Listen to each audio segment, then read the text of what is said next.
Et nous, on reste là.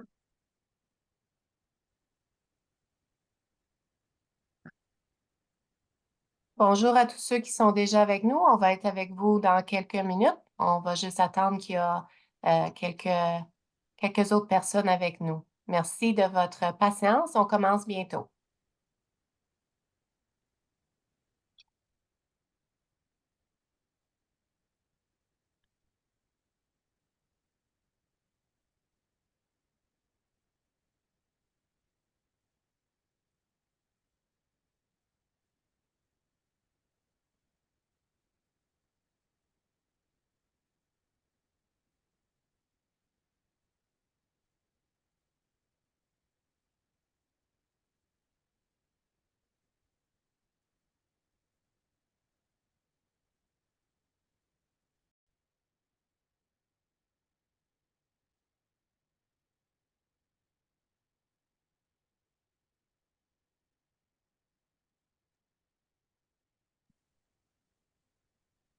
Bonjour tout le monde. Merci d'être avec nous aujourd'hui pour ce webinaire pour discuter de l'anxiété chez les personnes aînées. Mon nom est Joanne Albert. Je suis la gestionnaire des communications à la CCSMPA. Ça me fait plaisir d'être avec vous tous aujourd'hui.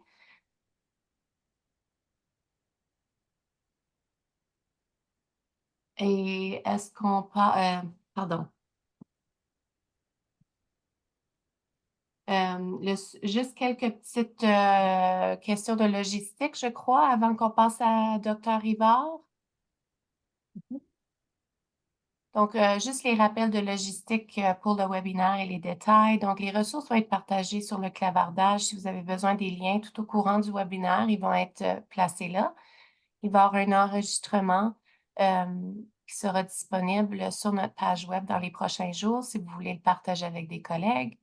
Si vous avez besoin d'aide pour utiliser la plateforme Zoom, n'hésitez pas à utiliser le clavardage Q&A, Question and Answers, questions et réponses, au-dessous de votre écran.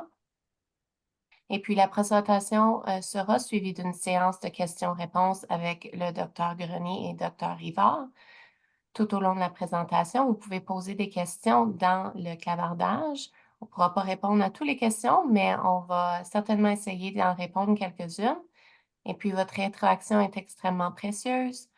Nous vous invitons à répondre à un sondage juste avant la séance de questions-réponses, si vous avez le temps.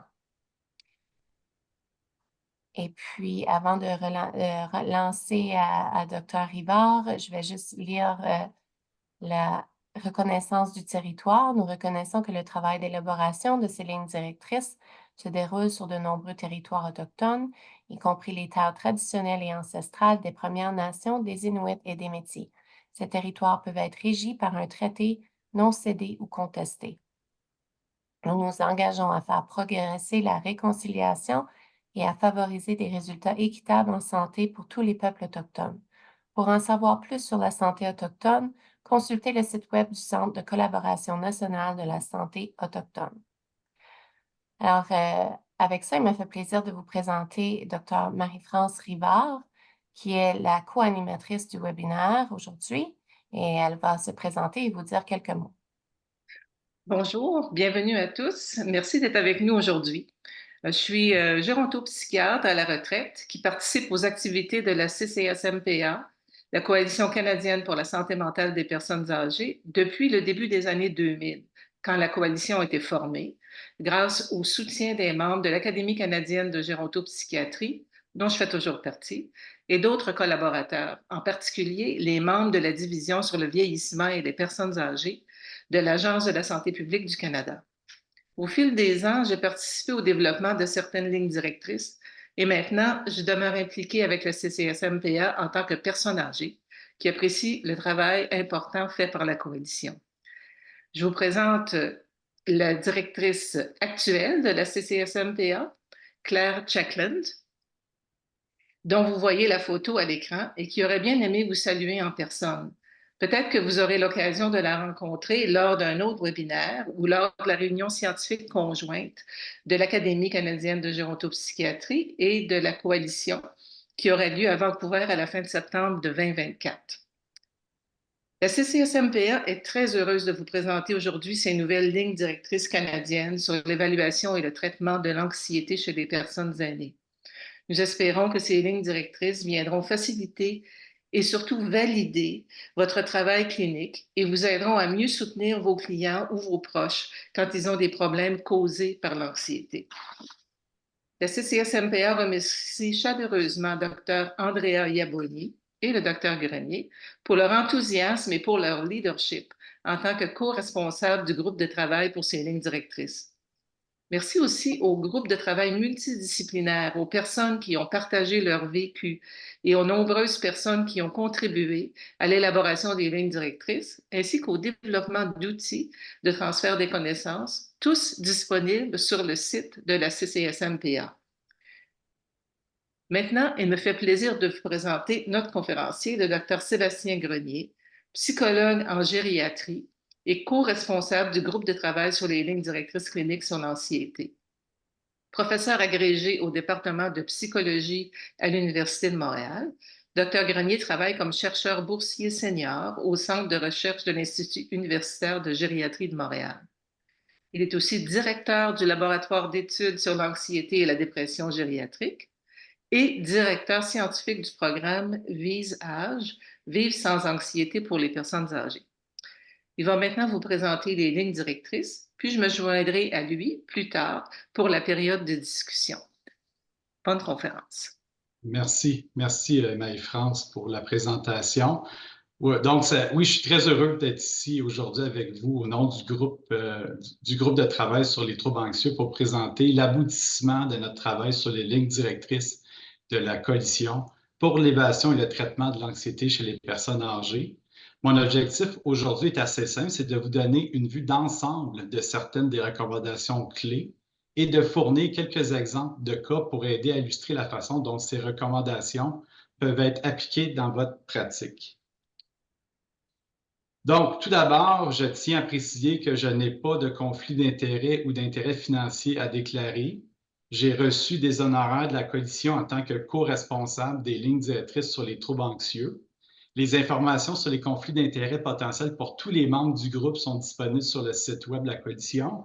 Et je tiens à préciser que notre travail est le fruit d'une contribution financière de l'Agence de santé publique du Canada.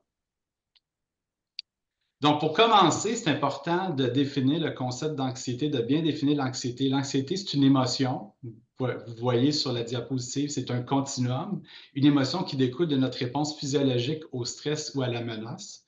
Elle est là pour nous motiver à prendre des mesures appropriées afin d'assurer notre sécurité. L'anxiété devient problématique lorsqu'elle persiste après la disparition de la menace. Nous commençons à surestimer à ce moment-là les menaces potentielles, à voir un danger là où il n'y en a pas ou à sous-estimer notre capacité à y faire face. L'anxiété passe alors de quelque chose d'utile à gauche vers quelque chose d'inutile à droite du continuum, qui peut être à l'origine d'une grande détresse ou d'un handicap. Donc, je vais vous illustrer ce continuum-là à partir d'un exemple, le voyant lumineux check engine dans une voiture. Donc, il est normal de ressentir de l'anxiété lorsque vous regardez votre tableau de bord, puis là, vous voyez cette lumière-là allumée. Cette anxiété vous pousse à appeler votre garagiste, à prendre un rendez-vous pour que le garagiste puisse vérifier votre voiture.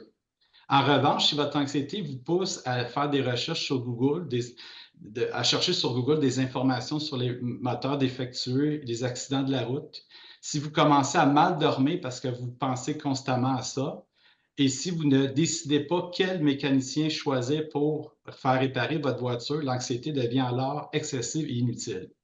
Un exemple de trouble anxieux serait le développement d'une phobie de conduite où la personne, parce qu'une fois elle a vu son voyant lumineux ouvrir, allumer, donc elle craint que ça se reproduise, elle craint que d'autres voyants lumineux s'allument, elle craint de tomber en panne avec sa voiture, à un point tel qu'elle s'empêche de prendre sa voiture. L'anxiété chez les personnes aînées, selon les études, en fait, il y a 10 à 20 des personnes âgées qui présentent des symptômes d'anxiété d'intensité significative, tandis qu'environ 6 d'entre elles, des personnes aînées qui répondent aux critères d'un trouble anxieux selon le DSM. L'anxiété chez les personnes aînées peut avoir commencé tôt. En fait, c'est la grande majorité de ces personnes aînées-là. L'anxiété est là depuis très longtemps, ou après l'âge de 65 ans. Elle peut se manifester différemment chez les personnes aînées. Donc, les symptômes peuvent être différents. Par exemple, il y a plusieurs personnes aînées qui vont se plaindre de douleurs physiques, de douleurs chroniques, alors que l'anxiété se cache derrière ces douleurs-là. Est facile à manquer ou à ignorer. Donc, le médecin qui n'est pas à l'affût, le professionnel de la santé qui n'est pas à l'affût peut facilement passer à côté de l'anxiété. Elle est traitable également. On va voir ça tantôt. On a quelques recommandations à ce sujet, autant au niveau des psychothérapies, des approches non pharmacologiques que des approches pharmacologiques. C'est traitable. Ça, c'est un message important à retenir. Il est souvent nécessaire d'adapter les traitements psychologiques et pharmacologiques aux réalités et besoins des personnes aînées. Je vais donner quelques exemples tantôt concernant les adaptations nécessaires pour la psychothérapie auprès des personnes aînées. Je vais vous présenter maintenant M. Charron. Vous allez comprendre pourquoi après. M. Charron, c'est un homme de 73 ans en bonne santé. Il a récemment reçu un diagnostic d'hypertension. M. Charron a acheté un brassard de tensiomètre et commence à prendre sa tension plusieurs fois par jour, sa tension, sa pression plusieurs fois par jour. Un matin, après avoir ressenti une sensation d'oppression au niveau de la poitrine, il s'allonge dans son lit pour vérifier sa pression artérielle et découvre qu'elle est de 175 sur 95, la valeur la plus élevée qu'il a enregistrée. Il commence à s'inquiéter du fait que sa pression artérielle pourrait augmenter pendant son sommeil, pendant qu'il dort. Il pourrait peut-être faire un infarctus, une crise de cœur, et commence à prendre plusieurs mesures pendant qu'il est allongé. Puis là, il s'aperçoit que toutes ces mesures-là sont élevées. Maintenant, à chaque fois qu'il s'allonge, il ressent des serrements au niveau de la poitrine parce qu'il a de la difficulté à respirer. Puis là, il se demande, est-ce que ma pression est trop élevée? Est-ce que je peux faire un infarctus? Puis le fait de se demander ça augmente son anxiété. Ces inquiétudes le poussent désormais à dormir chaque nuit dans un fauteuil à côté de son lit parce qu'il refuse de dormir en position horizontale. Il a peur de faire un infarctus, donc il dort en position assise. Donc, c'est pour ça qu'il utilise son fauteuil pour éviter de dormir allongé. Donc, comme vous avez pu voir, comme vous avez pu le constater probablement, M. Charron présente une anxiété excessive qui impacte son fonctionnement quotidien. Donc, une anxiété qui a des répercussions sur sa façon de dormir. Donc, ce comportement d'évitement-là, c'est toujours le cas de M. Charron, est mis en évidence lors de sa prochaine visite médicale dans une clinique de santé un mois plus tard. L'infirmière praticienne qui le reçoit l'informe sur son anxiété en lui présentant le cycle de l'anxiété que vous avez devant vos yeux, ainsi qu'elle informe sur les effets de l'anxiété sur la pression artérielle. Elle passe avec M. Charron en revue le cycle de l'anxiété et la façon dont les pensées préoccupantes au sujet de sa pression artérielle élevée lorsqu'il est allongé, conduisent à des sentiments d'anxiété. Donc, vous pouvez voir en haut du schéma, en haut du cycle, il y a des pensées anxieuses. Ma pression est trop élevée lorsque je suis couché, c'est dangereux. Le fait de penser à ça provoque des sentiments d'anxiété et le fait de vivre de l'anxiété pousse M. Charron à éviter de dormir en position horizontale, mais le fait de faire de l'évitement augmente à nouveau son anxiété. Donc, ce n'est pas une stratégie qui fonctionne à long terme, ce qui maintient ses pensées anxieuses. Et vous voyez, donc, M. Charron est pris dans un genre de cercle vicieux. Donc, l'infirmière prend le temps de bien expliquer ça à M. Charron. M. Charron comprend bien le cycle de l'anxiété. Puis là, elle propose après à M. Charron de mettre en place un plan d'exposition graduelle. Donc, M. Charron vient au cabinet quelques fois par semaine et s'allonge sur le lit d'examen en réduisant progressivement l'angle du lit. Donc, il commence par se tenir comme ça sur le lit.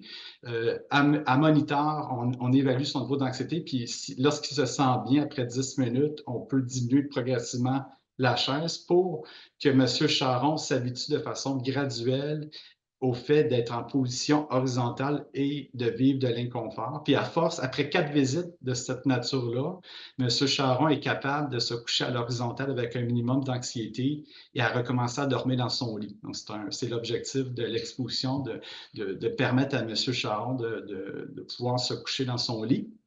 M. Charron également s'entend avec son médecin de famille pour vérifier moins fréquemment sa pression artérielle. C'est quelque chose à éviter chez les personnes anxieuses de constamment vérifier sa pression parce que ça ne fait qu'augmenter leur pression. Donc, de le faire moins fréquemment, une fois par semaine, par exemple. Ce qui m'amène au guide de pratique clinique pour l'anxiété chez les personnes aînées. Donc, notre objectif principal de notre groupe de travail, c'était vraiment d'élaborer des lignes directrices pratiques fondées sur des données probantes, donc la recherche, concernant la prévention, le diagnostic et le traitement des troubles anxieux chez les personnes aînées. Nous avions quelques sous-objectifs, 3 sous-objectifs plus précisément. Donc, tout d'abord, le premier, c'était de reconnaître les manifestations cliniques et l'impact de l'anxiété sur les personnes âgées, ainsi que la nécessité d'approches de gestion adaptées qui prennent en compte les risques et les bénéfices dans cette population-là. Premier sous-objectif. Le deuxième sous-objectif était le suivant: formuler des recommandations claires qui soutiennent les soins dispensés aux personnes aînées par tous les professionnels de la santé, autant les médecins, les psychiatres, les psychologues, les infirmiers, les infirmières, les travailleurs sociaux, les ergothérapeutes, et j'en passe. Et le troisième sous-objectif était le suivant: impliquer diverses parties prenantes dans l'élaboration et la révision des lignes directrices, y compris les personnes âgées souffrant d'anxiété et leurs proches. Donc, il y avait 3 publics cibles: les prestataires de services sociaux et de santé, les professionnels de la santé, les personnes aînées et les proches aidants familiaux, ainsi que les décideurs politiques et les administrateurs. Les lignes directrices, en fait, on s'est intéressé autant aux approches, aux interventions pharmacologiques qu'aux interventions non pharmacologiques. Ici, vous avez des exemples de questions que nous nous sommes posées, que nous avons répondu à l'aide de revues systématiques. Je vais en parler plus en détail tantôt quand je vais présenter les recommandations. Brièvement, c'est le groupe de travail sur les lignes directrices. Comme vous pouvez le constater, c'est très multidisciplinaire. Donc, notre groupe de travail comprenait des gérontopsychiatres, des gériatres, des médecins, une pharmacienne, des psychologues, une infirmière, des experts, des chercheurs, des professeurs, des cliniciens provenant d'un peu partout au Canada. Il y avait également plusieurs contributeurs. En fait, on a fait appel à un groupe d'experts internationaux, donc des chercheurs experts en anxiété chez les personnes aînées, provenant de différents pays, des Américains, des Australiens, pour sonder leur opinion concernant nos lignes directrices. Également, il y a des étudiantes qui ont participé à la recension des écrits.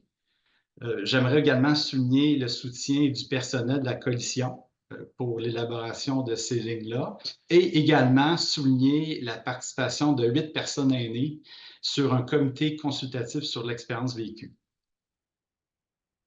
Rapidement, au niveau de la méthodologie, on a utilisé 2 formes de méthodologie pour arriver à nos recommandations. Lorsque c'était possible de faire une recension des écrits, une méta-analyse, on a utilisé la méthode GRADE qui permet d'évaluer la certitude des données probantes allant de élevé à très faible et la solidité de nos conclusions allant de forte à conditionnelle. Et lorsque c'était impossible de faire une revue systématique, une méta-analyse, ou lorsque la méta-analyse avait déjà été effectuée, on a utilisé la méthode basée sur le consensus pour évaluer la solidité de nos recommandations. Ça allait de A, donc c'est des données fondées sur un examen systématique ou une méta-analyse des données probantes, jusqu'à D.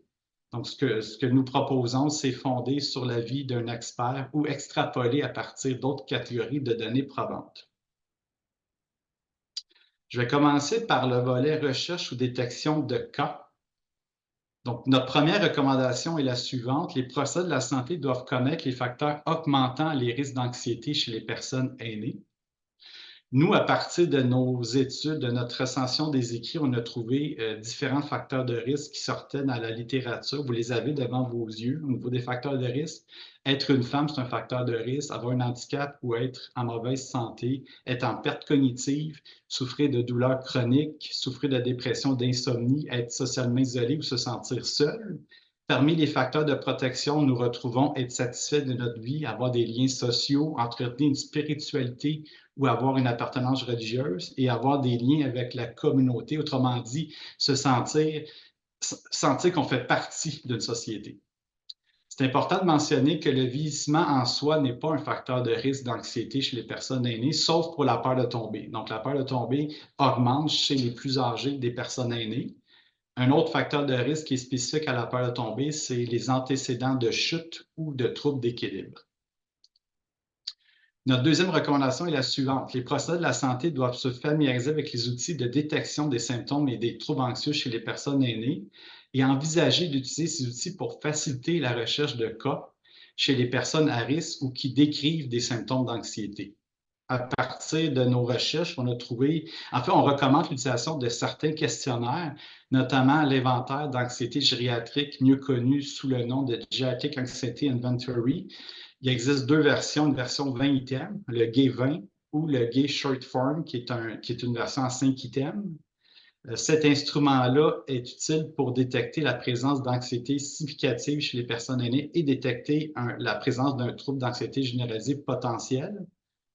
Pour les personnes aînées présentant des troubles cognitifs, nous recommandons le Rating Anxiety in Dementia, le RAID. Donc, c'est une mesure qui a été évaluée auprès des personnes aînées présentant un trouble neurocognitif majeur et qui permet d'identifier, comme c'est écrit sur la diapo, l'anxiété cliniquement significative. J'aimerais mentionner, par contre, que le GAI, le Geriatric Anxiety Inventory, c'est un questionnaire avec des droits d'auteur, c'est payant. Donc, pour l'utiliser en clinique, on doit payer des coûts. Donc, ce n'est pas très élevé, mais il y a des coûts associés à ça. Tous ces coûts-là sont décrits sur le site de l'instrument en question.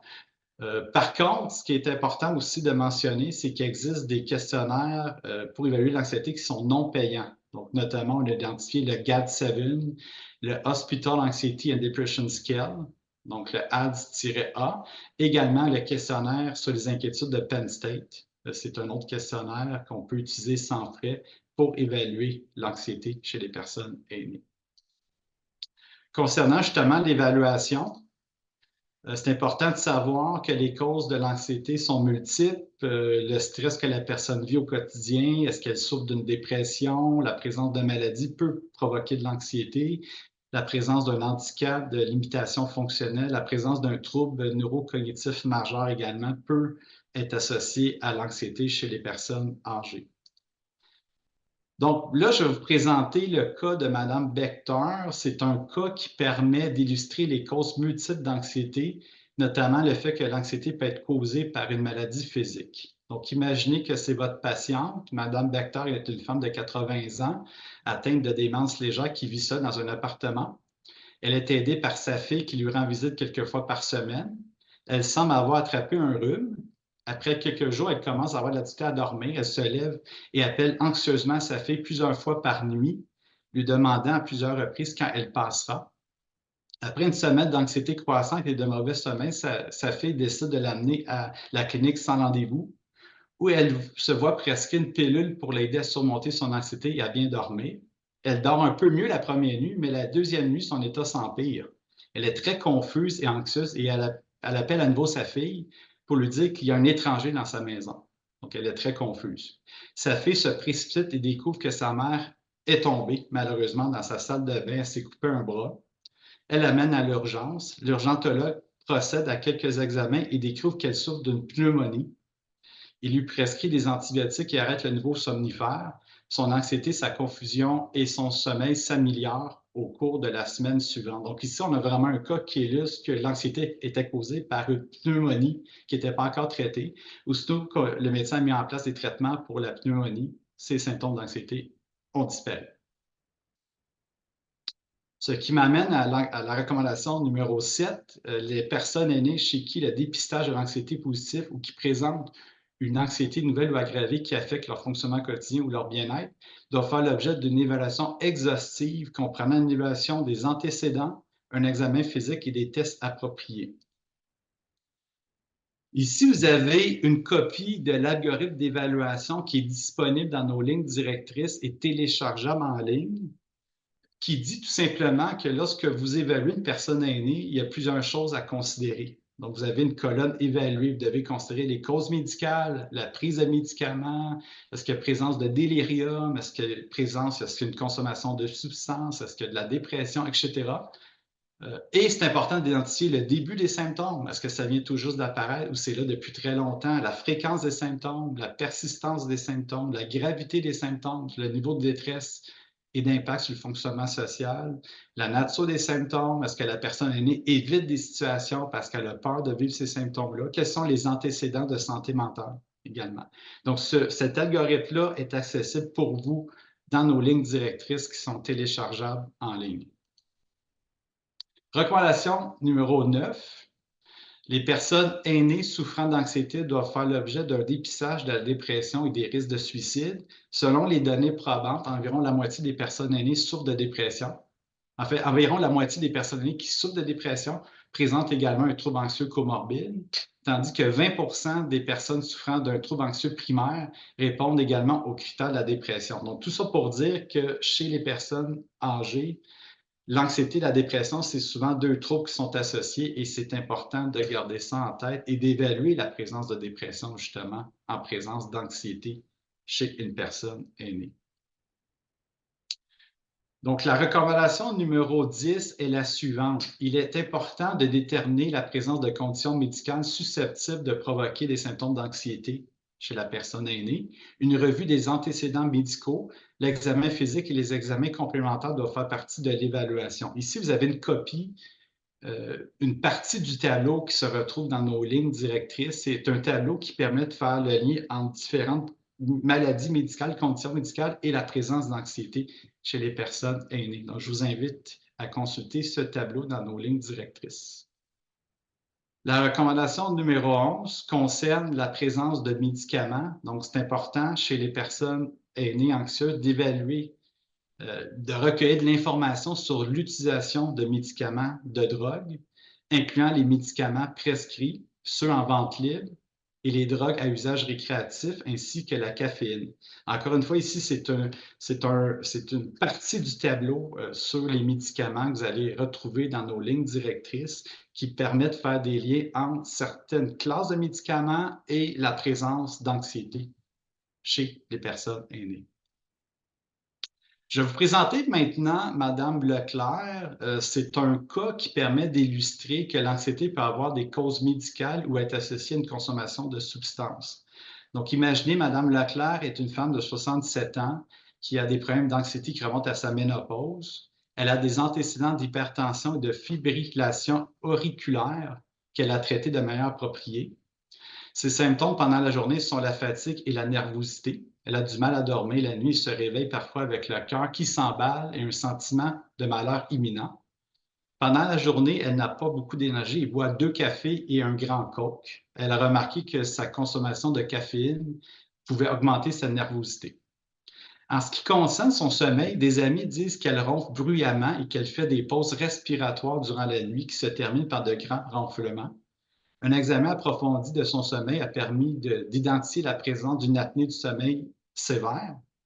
La patiente a été mise sous traitement par VPPC, ventilation à pression positive continue, autrement dit un masque à oxygène spécifique précisément fabriqué pour l'apnée. Et en plus de ça, en plus de lui offrir ce traitement-là, on lui a conseillé de réduire sa consommation de caféine. Elle a bien suivi le traitement et a signalé des améliorations significatives de son anxiété et de son niveau d'énergie diurne 3 mois plus tard. Maintenant, je vais parler des traitements de l'anxiété chez les personnes aînées. Donc, notre 12e recommandation est la suivante. Les interventions non pharmacologiques doivent être proposées en premier compte tenu du risque d'effets indésirables associés à la pharmacothérapie, sauf dans des circonstances dictées par la préférence du patient, la gravité des symptômes et l'évaluation des risques. Donc, autrement dit, on doit toujours, quand c'est possible, commencer par une approche non pharmacologique pour traiter l'anxiété avant d'arriver à utiliser des médicaments. Notre recommandation 13, numéro 13, concerne l'approche progressive des soins. Donc, nous recommandons, à partir de données probantes, de débuter par des interventions moins intensives. Donc, par exemple, vous pouvez voir à l'étape 1 sur le schéma que la première chose à faire, c'est de s'attaquer aux causes sous-jacentes de l'anxiété. Donc, est-ce que l'anxiété est causée par un problème de santé physique tel que présenté tantôt? Est-ce que l'anxiété est causée par une consommation mal ajustée de médicaments, par la consommation d'une substance? Donc ça, c'est important de clarifier ça avec la personne âgée et d'intervenir aux besoins. Étape 1.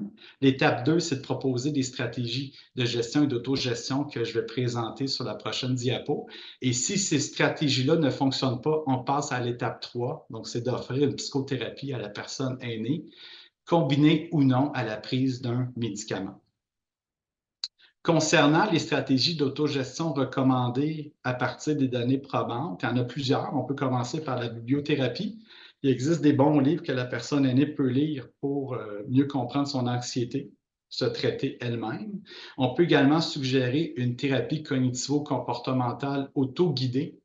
Donc ça, c'est une forme de thérapie où on remet un manuel à lire à la maison. La personne lit le manuel, fait les exercices recommandés et une fois par semaine, elle reçoit l'appel d'un thérapeute, d'un étudiant en psychologie, d'un non-professionnel. Tout dépend. Il y a plusieurs façons de procéder.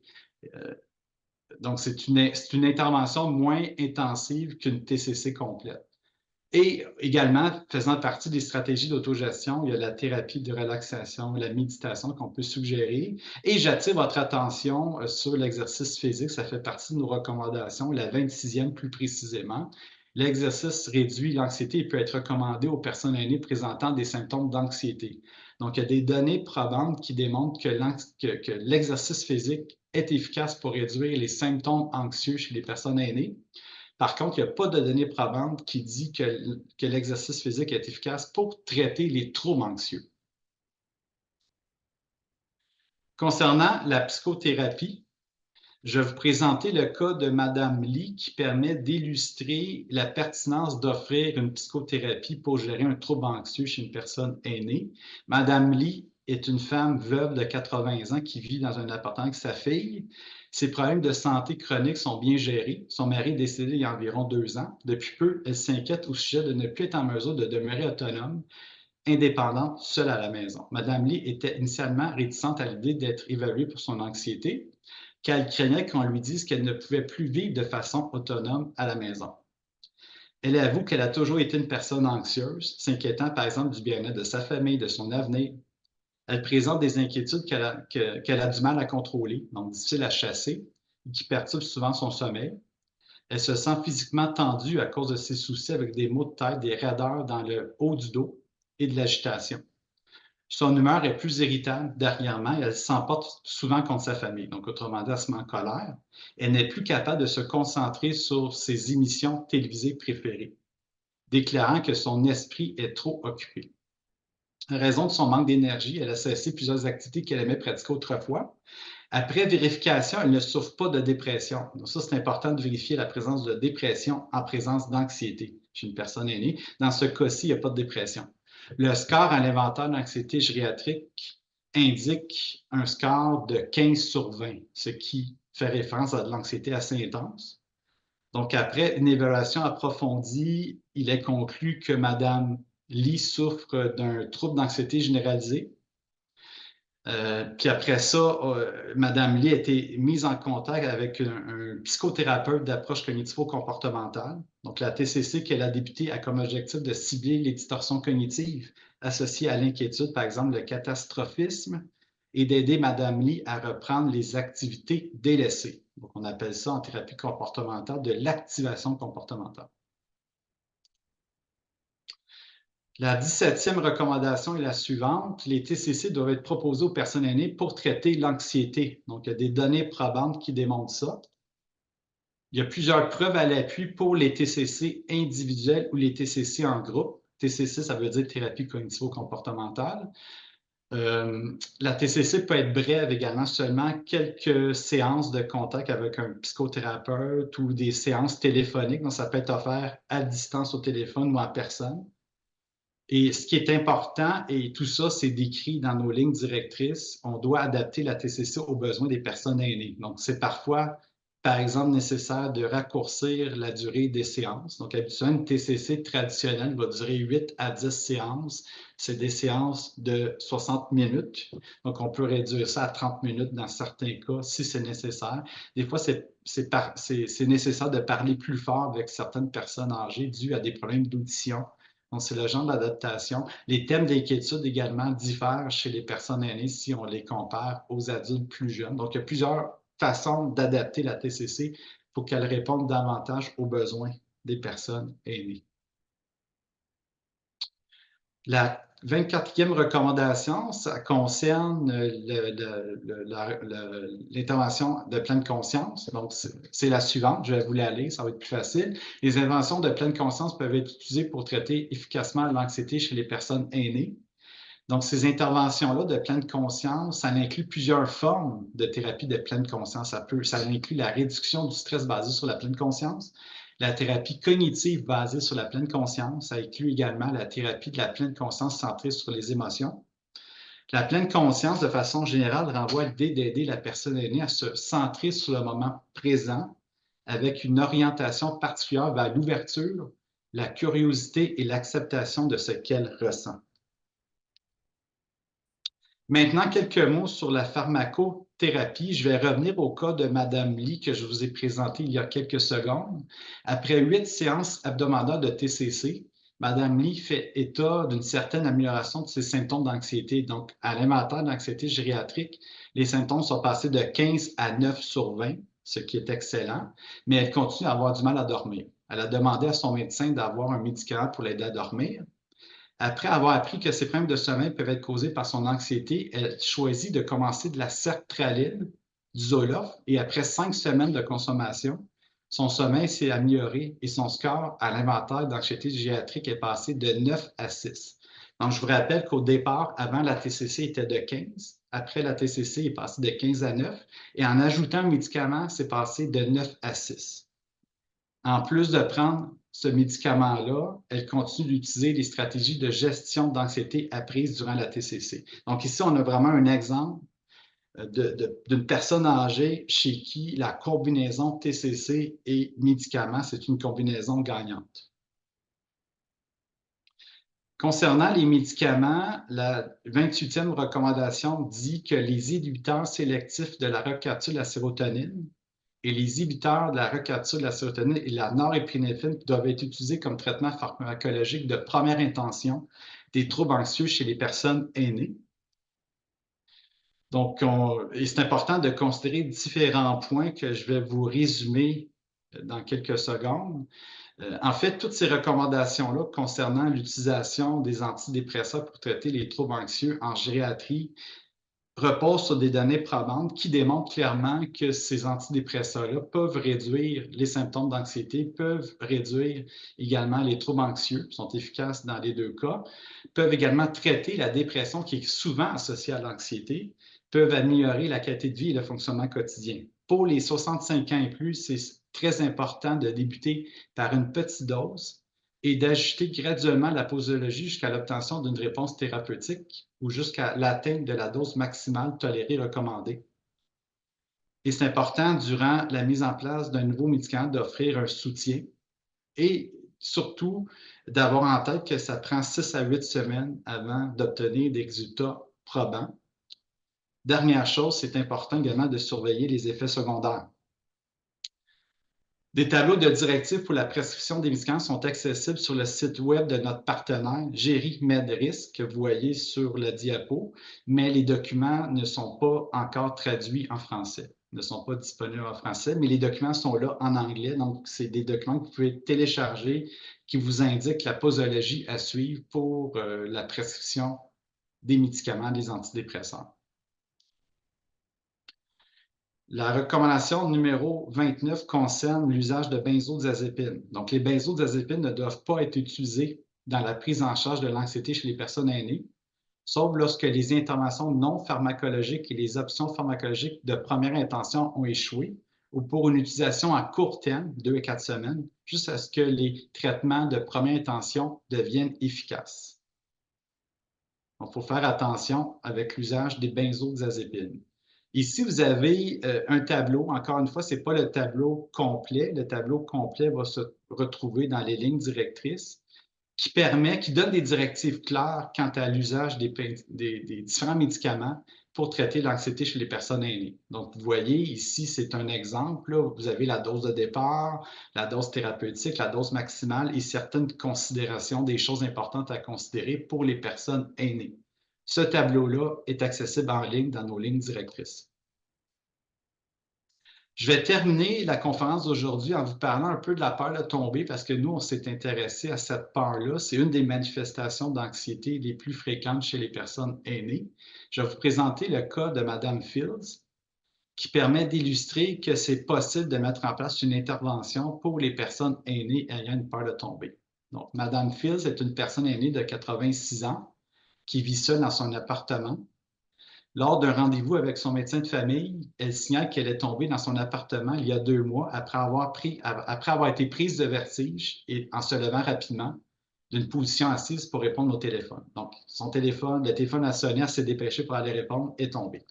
Elle est restée allongée, malheureusement, sur le sol pendant plusieurs heures, jusqu'à temps que les voisins attendent ses cris et alertent le concierge qui l'a aidée à se relever.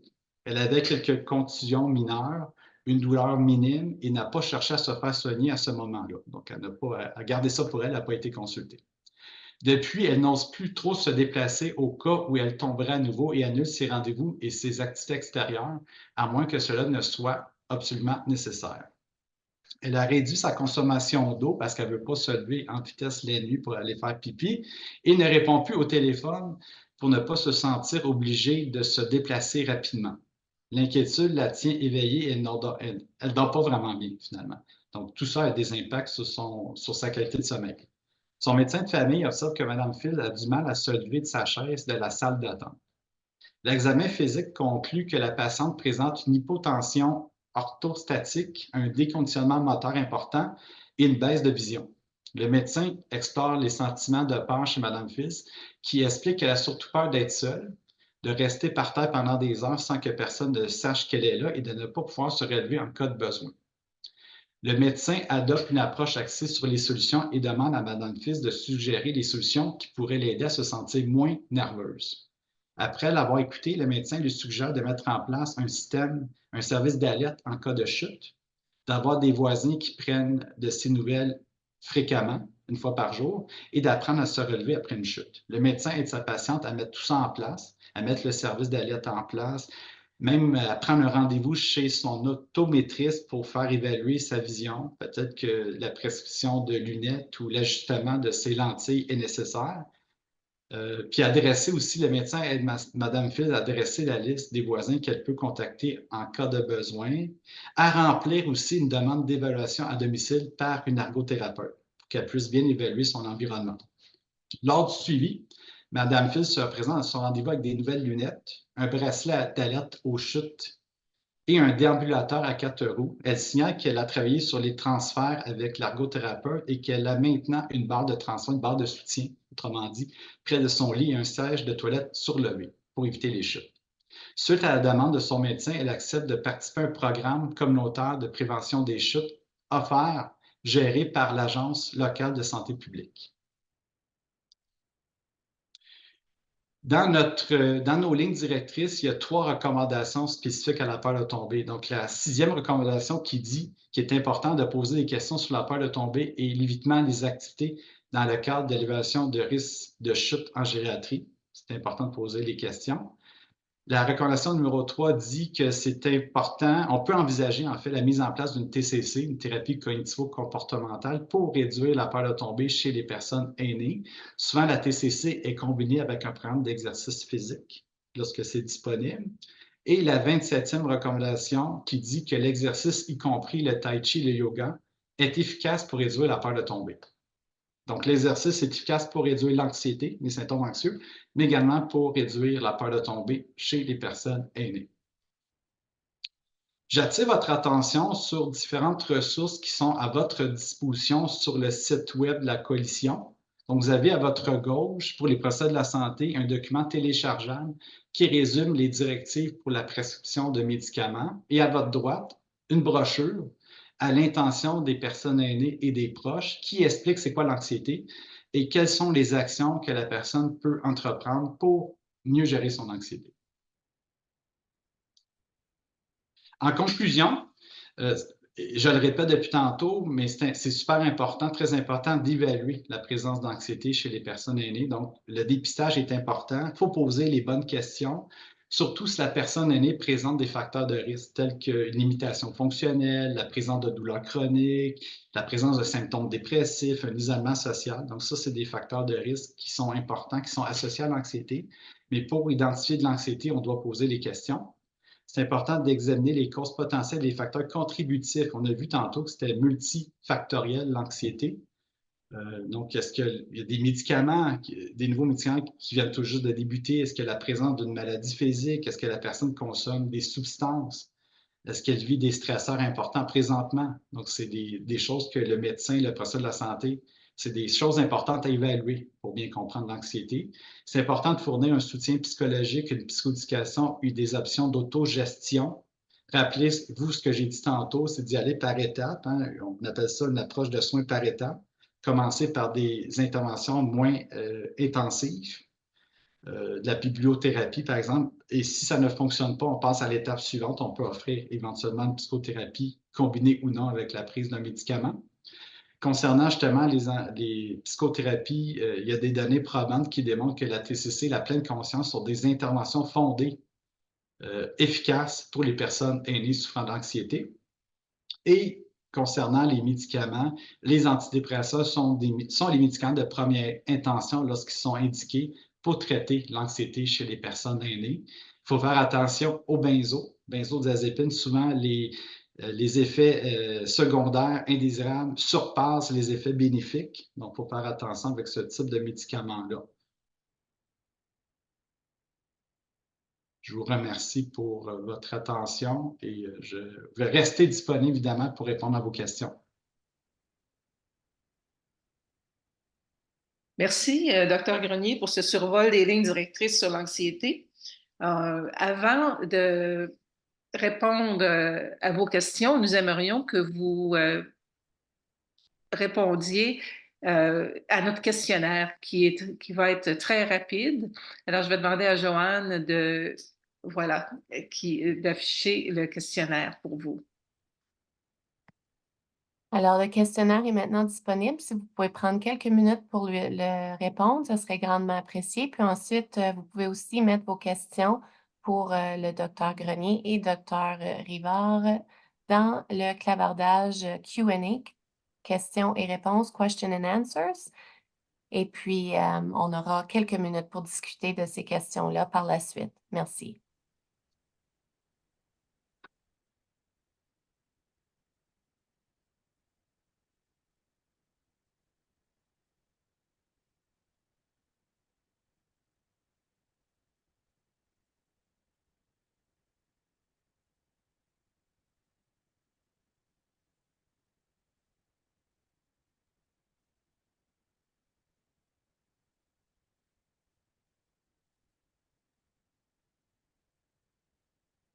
Peut-être qu'en attendant les questions, docteur Grenier, euh, j'aimerais vous passer un petit commentaire. Il y a beaucoup de préjugés qui existent en ce qui a trait aux problèmes de santé mentale chez les aînés.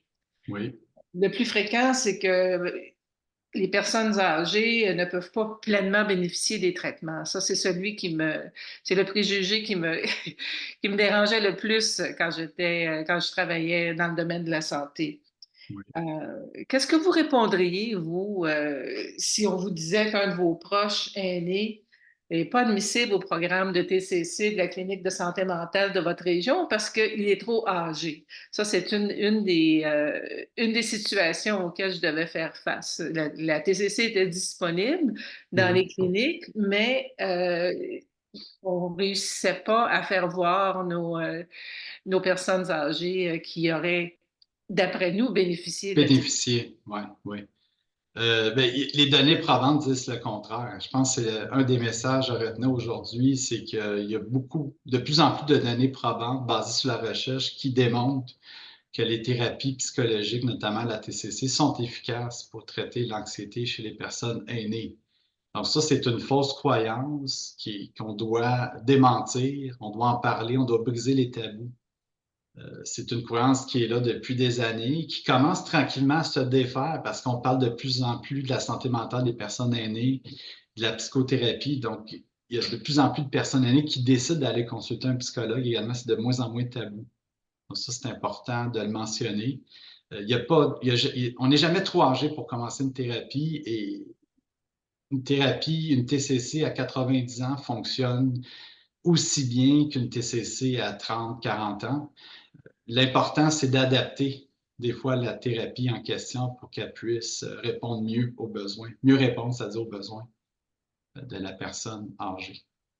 OK. Voilà. J'avais juste une petite note. Je ferme maintenant le sondage. Merci beaucoup à tous ceux qui ont participé.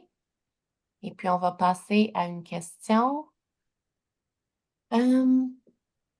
Alors, moi, je vois une question qui parle d'un médicament spécifique, la trazodone, qui peut être utilisé dans certains cas pour insomnie et anxiété.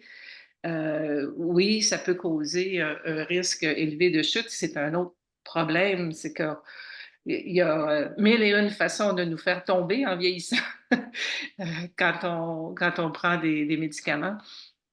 Est-ce qu'on a des suggestions? Moi, je ne peux pas vous donner de suggestions spécifiques à part des interventions non pharmacologiques qui sont suggérées habituellement, c'est-à-dire pour bien dormir la nuit, il faut avoir fait assez d'exercice durant la journée, faut s'être mobilisé durant la journée. Si on peut augmenter la mobilité, c'est très utile.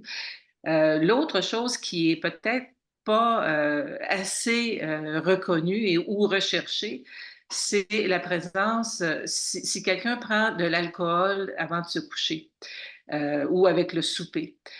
C'est sûr que ça n'a pas besoin d'être une quantité excessive. Ça peut être un verre de vin en mangeant un ou deux verres de vin. Et c'est assez pour que l'alcool fasse ressentir ses effets, oui, calmants quand on le prend, mais aussi les effets anxiogènes de l'alcool qui sont mal reconnus. Alors, plusieurs heures après la consommation d'alcool, en moyenne 6 heures après la consommation d'alcool, les gens se réveillent la nuit à cause de l'effet anxiogène de l'alcool même. Alors, il y a des choses comme ça qu'on doit faire pour essayer d'aider les troubles anxieux et avoir le moins possible à utiliser les médicaments. Euh, Mm. Oui, j'enchaînerais, j'ajouterais que ça, c'est un autre message qu'on veut passer aujourd'hui, c'est quand c'est possible de ne pas commencer par un médicament pour traiter l'anxiété, mais de commencer par des interventions psychosociales, psychologiques, soutien psychologique, d'écouter la personne aînée, qu'est-ce qu'elle a à dire. Souvent, il y a des personnes aînées qui ont très peu de contact au quotidien, ils souffrent d'isolement social. Donc, juste le fait d'en parler, un professionnel de la santé, à quelqu'un de confiance, c'est déjà là, c'est curatif en soi. La personne se sent bien, elle vide son sac. Donc, on n'est pas obligé de toujours mettre en place une psychothérapie. Il y a beaucoup de choses qu'on peut faire avant d'atteindre la psychothérapie. C'est vraiment le concept d'approche de traitement par étapes que j'ai présenté tantôt. De commencer par des approches moins intensives, moins intrusives, puis d'aller graduellement vers des approches plus intensives, la psychothérapie, prescription de médicaments, des fois c'est nécessaire aussi, il ne faut pas non plus tout rejeter les médicaments. Mais nous, c'est clair, les données probantes s'orientent vers la mise en place d'approches non pharmacologiques, recommandations d'approches non pharmacologiques pour traiter l'anxiété et les troubles anxieux chez les personnes aînées. on a une autre question ici qui est très Oui. spécifique. J'espère, Dr. Grenier, vous allez être capable d'y répondre. Mais cette fois-ci, c'est est-ce que les autotraitements guidés par thérapeute, étudiants en psychologie, versus non-thérapeutes ont une efficacité similaire? Oui, Il y a des guides d'autotraitement que vous pourriez recommander selon votre expérience et selon les lignes directrices. Selon certaines études, que l'autotraitement soit guidé par un psychologue d'expérience ou un non professionnel, l'efficacité est similaire dans les deux cas. Donc, c'est ça qui est intéressant. Tu n'es pas obligé d'avoir un psychologue qui gère tout ça à distance. Ça peut être un non professionnel qui est supervisé par un psychologue. Ça, c'est important. Il faut que les gens soient supervisés par des psychologues d'expérience. Et c'est efficace. Les guides d'autotraitement, il n'y en a pas beaucoup de publiés présentement au Québec. Là, ça s'en vient. Je parle précisément pour l'anxiété chez les personnes aînées. Mais c'est quelque chose qui s'en vient avec moi, je suis chercheur, je fais des études sur le sujet, puis on est en train de tester justement un autotraitement pour les gens qui souffrent, les personnes aînées qui souffrent d'un trouble d'anxiété généralisée. Notre étude a démontré que c'était efficace comparativement à un groupe contrôle, puis on va éventuellement l'implanter dans différents milieux communautaires Donc, vous voyez, c'est des initiatives, tout ça s'en vient là, au Québec, des approches auto-guidées. Mon équipe de recherche, on travaille là-dessus, mais il y a d'autres équipes de recherche également qui travaillent sur cet aspect-là. En passant, est-ce que ces guides sont en français? Parce Oui, que, oui, oui, bon, oui, parfait. oui. Mais le guide que je connais est en français, oui. Ça, c'est un autre problème. Des fois, on n'a pas toujours accès aux traductions des guides qui sont disponibles. Puis je vois une question sur l'accès à la psychothérapie aussi dans une question est-ce que oui. Oui, c'est déjà répondu par Joanne, je crois. OK. L'accès à la psychothérapie. En fait, oui, on recommande quand c'est possible d'offrir une psychothérapie, mais nous sommes conscients aussi que c'est pas toujours accessible la psychothérapie. Dépendamment des provinces canadiennes, dépendamment de nos milieux, on n'a pas toujours accès à la psychothérapie. Mais nos lignes directrices militent dans cette direction-là, c'est qu'on suggère qu'il y a des politiques, des politiciens, des décideurs publics qui mettent en place des programmes d'accès, pas des programmes d'accès, mais des psychothérapies, des TCC adaptés aux personnes aînées présentant des problèmes de santé mentale, notamment l'anxiété. Et il y a des façons d'augmenter l'accès à ces services-là, mais présentement, ce n'est pas quelque chose qui est toujours le cas, malheureusement, dépendamment de notre province canadienne. Ce n'est pas toujours accessible dans le réseau public. On peut toujours aller consulter au privé un psychologue, mais ce n'est pas tout le monde qui a les moyens non plus d'aller consulter au privé, malheureusement. Euh, je pense que nous approchons de la fin du webinaire. J'aimerais vous remercier, Dr. Grenier, pour ce survol des lignes directrices sur l'anxiété. Et surtout, merci pour votre intérêt envers ce problème de santé qui affecte tellement de personnes âgées. J'espère que les protocoles de recherche vont continuer d'inclure et de cibler la population âgée afin que les traitements soient mieux adaptés à leurs besoins. J'espère surtout que les ressources humaines et les services qui sont nécessaires pour accéder aux traitements qui sont recommandés continuera de croître au cours des prochaines années. Merci à tous ceux et celles qui ont participé à ce webinaire aujourd'hui. J'espère que les lignes directrices et les autres ressources développées par la CCSMPA vont vous aider à offrir le meilleur soutien possible à votre clientèle aînée. Un gros merci. Merci à tout le Oui. monde. Oui, merci beaucoup. Merci à vous d'avoir fait la co-animation du webinaire, Dr. Rivard. Merci encore une fois, Dr. Grenier, pour la belle présentation. Et puis, je voulais juste rappeler aux gens que vous pouvez vous inscrire à notre infolette. Le lien est dans la boîte de clavardage ou vous pouvez utiliser le code barre ici sur l'écran. Et puis, merci beaucoup d'avoir participé à notre événement. Et puis, l'enregistrement du webinaire sera disponible dans quelques jours si vous voulez l'accéder ou le partager avec d'autres collègues. Et encore une fois, merci. On essaie toujours d'élargir notre public francophone. Donc, si vous faites partie d'organisations francophones, s'il vous plaît, envoyez-nous un petit courriel pour voir comment on peut collaborer ensemble pour assurer que vos publics cibles reçoivent toute l'information dont on produit pour les professionnels de la santé et les personnes aînées, les prochains aidants. Merci beaucoup. Merci. Au À revoir. bientôt. Au revoir.